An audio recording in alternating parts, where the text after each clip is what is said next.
ಬೀದಿ ಬದಿ ವ್ಯಾಪಾರಿಗಳಿಗೆ ಕೆಐಎಡಿಬಿ ಬಿಗ್ ಶಾಕ್. ಈಗ 5 ವರ್ಷನೇ ಹಾಕತ್ತೋ 1 ವರ್ಷನೇ ಹಾಕತ್ತೋ 2 ವರ್ಷನೇ ಹಾಕತ್ತೋ ಇದು ಇಂಪ್ರೂವ್ ಆಗಕ್ಕೆ ಅಲ್ಲಿವರೆಗೂ ನಮಗೆ ಟೈಮ್ ಕೊಡಿ. ಟೈಮ್ ಕೊಟ್ಮೇಲೆ ನಾವು ಬೇಕಾದ್ರೆ ಆಮೇಲೆ ಎತ್ಕೊಳ್ತೀವಿ. ನಾವು ಈಗ ಸಾಲ ಮಾಡಿರೋದನ್ನ ತೀರ್ಸ್ಕೊಳಕ್ಕೆ ಅವಕಾಶ ಇಲ್ಲ ಅಂದ್ರೆ ವಿಷ ಕುಡಿಬೇಕು ಸರ್. ವಿಷ ಕುಡಿಬೇಕು. ಇವತ್ತು 4 ಲಕ್ಷ ನಮ್ಮ ಫೋನಲ್ಲಿ ಕ್ರೆಡಿಟ್ ಅಲ್ಲಿ ಹಾಕ್ತಾರೆ ಕೋಳಿ ಸಾಲದ 4 ಲಕ್ಷ ಇರೋದು ನಂದು ಸಾಲ. ಏಕಾಏಕಿ ಅಂಗಡಿಗಳನ್ನ ತೆರವು ಮಾಡಲು ಸೂಚನೆ. ಅಂಗಡಿ ಹೆಚ್ಚಿರಿ ವಿಷ ಕುಡಿಬೇಕು. ನಾನು ಆ ಪರಿಸ್ಥಿತಿಯಾಗಿ ಇರೋದು ಸರ್. ಈಗ ನಂದೇ ತಗೊಳ್ಳಿ. ನಾನು ಫಸ್ಟ್ ಸ್ಟಾರ್ಟಿಂಗ್ ಅಲ್ಲಿ ಕೋಳಿ ಅಂಗಡಿ ಇಟ್ಟನು. ಇವತ್ತು 4 ಲಕ್ಷ ಸಾಲ ಹೊತ್ಕೊಂಡಿದ್ದೀನಿ. ನಾನು ಎಲ್ಗೆ ಹೋಗ್ಬೇಕು? ವಿಷ ಕುಡಿಬೇಕು. ಅವ್ರಿಗೆ ಅಂಗಡಿ ಹೆಚ್ಚಿರಿ ವಿಷ ಕುಡಿಬೇಕು. ನಾನು ಆ ಪರಿಸ್ಥಿತಿಯಾಗಿ ಇರೋದು. ತುಮಕೂರು ನಗರ ಹೊರ ವಲಯದ ವಸಂತ ನರಸಾಪುರ ಕೈಗಾರಿಕಾ ಪ್ರದೇಶದಲ್ಲಿ 100 ಫ್ಯಾಕ್ಟರಿಗಳು ತಲೆ ಎತ್ತಿದ್ದು ಸಾವಿರಾರು ಮಂದಿಗೆ ಕೆಲಸ ಕೊಟ್ಟು ಜೀವನಕ್ಕೆ ಆಧಾರವಾಗಿದೆ. ಇನ್ನು ವಸಂತ ನರಸಾಪುರ ಕೈಗಾರಿಕಾ ಪ್ರದೇಶದಲ್ಲಿ ಕೈಗಾರಿಕೆಗಳ ಸ್ಥಾಪನೆಗೆ 100 ಮಂದಿ ರೈತರು ತಮ್ಮ ಜಮೀನನ್ನ ಕೊಟ್ಟಿದ್ರು. ಜಮೀನನ್ನ ಕಳೆದುಕೊಂಡ ರೈತರು ತಮ್ಮ ಜೀವನೋಪಾಯಕ್ಕೆ ಕಳೆದ 3 ವರ್ಷಗಳಿಂದ ವಸಂತ ನರಸಾಪುರ ಕೈಗಾರಿಕಾ ಪ್ರದೇಶದ ರಸ್ತೆ ಪಕ್ಕದಲ್ಲಿ ಅಂಗಡಿಗಳನ್ನ ಹಾಕೊಂಡು ವ್ಯಾಪಾರ ಮಾಡಿಕೊಂಡು ಹೊಟ್ಟೆಪಾಡು ಮಾಡಿಕೊಂಡಿದ್ರು. ಆದ್ರೆ ಏಕಾಏಕಿ ಅಂಗಡಿಗಳನ್ನ ಖಾಲಿ ಮಾಡಿ ಅಂತ ಹೇಳ್ತಾ ಇದ್ದು ರೈತರ ಆಕ್ರೋಶಕ್ಕೆ ಕಾರಣ ಆಗಿದೆ.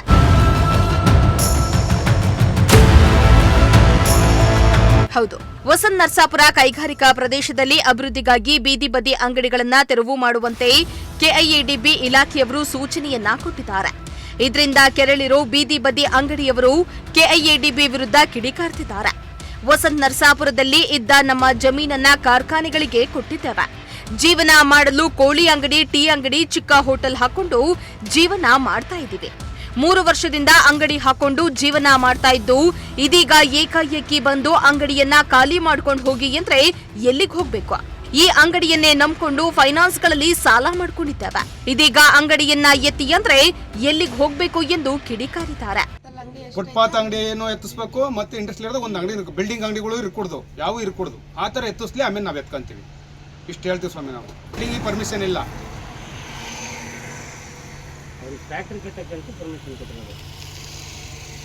ಬರೇ ಓನ್ಲಿ ಫ್ಯಾಕ್ಟ್ರಿ ಕೈಗಾರಿಕಾ ಪ್ರದೇಶ ಅಂತ ಹೇಳಿ ಕೊಟ್ಟಿರೋದು. ಕೈಗಾರಿಕಾ ಪ್ರದೇಶ ಅಂದ್ರೆ ಬರೀ ಫ್ಯಾಕ್ಟ್ರಿಗಳು ಮಾತ್ರನೇ ಇರಬೇಕು, ಬೇರೆ ಅಂಗಡಿಗಳು ಏನು ಇರಂಗಿಲ್ಲ. ನಾವು ಕೋಳಿ ಅಂಗಡಿ ಇಟ್ಕೊಂಡಿದ್ದೀವಿ ಸರ್. ನಮಗೆ ಜೀವನ ಇಲ್ಲ. ಮುಂಚೆಗೆಲ್ಲ ಹೊಲಗಳು ತಗೊಂಡು ಇವಾಗ ಇವರು ನಮ್ಮನ್ನು ಏಕಾಏಕಿ ಅಂಗಡಿ ಎತ್ರಿ ಅಂತಂದರೆ ನಾವು ಎತ್ಕೊಂಡು ಎಲ್ಲಿಗೆ ಹೋಗೋಣ?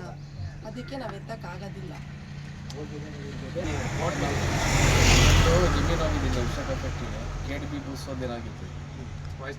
ಕೆಡಿಬಿಗೆ ಬೂಸೋದೇನು ಆಗೈತೆ.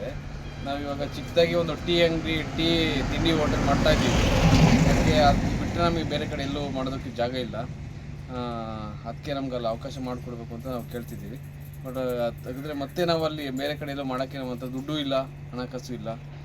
ಹಂಗಾಗಿ ನಾವು ಅವಕಾಶ ಮಾಡಿಕೊಡ್ಬೇಕು ಅಂತ ಹೇಳ್ತೀವಿ. ಎತ್ತಿ ಅಂತ ಇದ್ದಾರೆ ಎಲ್ಲ. ನಾವು ಎತ್ತಿ ಎಲ್ಲಿ ಇಕ್ಕಬೇಕು ಅಂತ ಮತ್ತೆ ಎಲ್ಲೂ ಜಾಗ ಇಲ್ಲ. ಇರೋ ಜಮೀನೆಲ್ಲ ಇವರು ಇಂಡಸ್ಟ್ರಿಯಲ್ಗೆ ಕೊಟ್ಬಿಟ್ಟಿದ್ದೀವಿ. ಮತ್ತೆ ಎತ್ತಿದ್ಮೇಲೆ ಮತ್ತೆ ಎಲ್ಲೂ ಜಾಗನೂ ಇಲ್ಲ.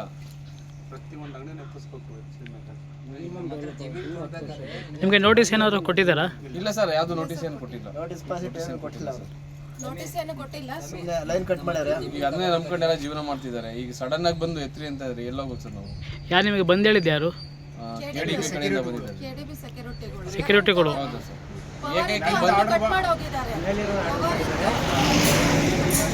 ಅದರಿಂದ ಸರ್ ನಮಗೆ ಪವರ್ ಕೊಟ್ಟಿದ್ರು. NOC ಎಲ್ಲ ಆಗಿದೆ, ಪವರ್ ಕೊಟ್ಟಿದ್ದಾರೆ ಚಿಕನ್ ಅಂಗಡಿಗಳಿಗೆ. ಮತ್ತೆ ಈಗ ಮೊನ್ನೆ ಬಂದು ನೆನೆ ಸಾಲಿಗೆ ಕೆಡಿಬಿ ಆಫೀಸ್ ಹತ್ರ ಹೋಗು ಅಂತ ಹೇಳಿದ್ರು. ಹೋಗ ಅಲ್ಲಿಗೆ ಹೊರಟಿದ್ದಾಗ ಬಂದು ಇಲ್ಲಿ ನಾವು ಇತ್ತೆ ಎಲ್ಲ ಹೋದ್ಮೇಲೆ ಬಂದು ಕಟ್ ಮಾಡಿದ್ದಾರೆ. ಎಲ್ಲ ಪೂರ 3 ಅಂಗಡಿಗೂ ಕಟ್ ಮಾಡಿದ್ದಾರೆ, ಚಿಕನ್ ಅಂಗಡಿ. ಈ ಅಂಗಡಿ ಎತ್ತೋದಕ್ಕೆ ನೋಟಿಸ್ ಏನು ನಿಮಗೇನು? ನಮ್ಗೇನು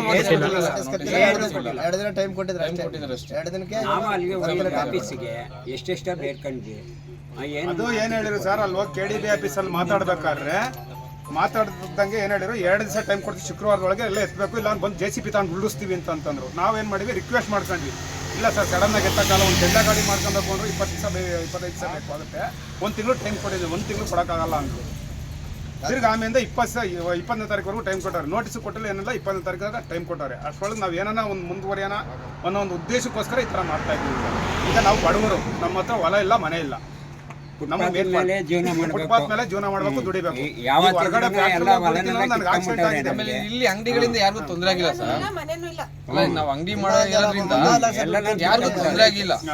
ಇನ್ನು ಸಾರ್ವಜನಿಕ ಯಾರಿಗೂ ಇದರಿಂದ ತೊಂದರೆ. ಇನ್ನು ಅಂಗಡಿಯನ್ನ ತೆರವು ಮಾಡಿದ್ರೆ ನಾವು ಬೀದಿಗೆ ಬರ್ತೀವಿ. 3 ದಿನದಿಂದ ನಮ್ಮ ಅಂಗಡಿಗಳಿಗೆ ಕರೆಂಟ್ ಅನ್ನ ಕೂಡ ಕಟ್ ಮಾಡಿದ್ದಾರೆ.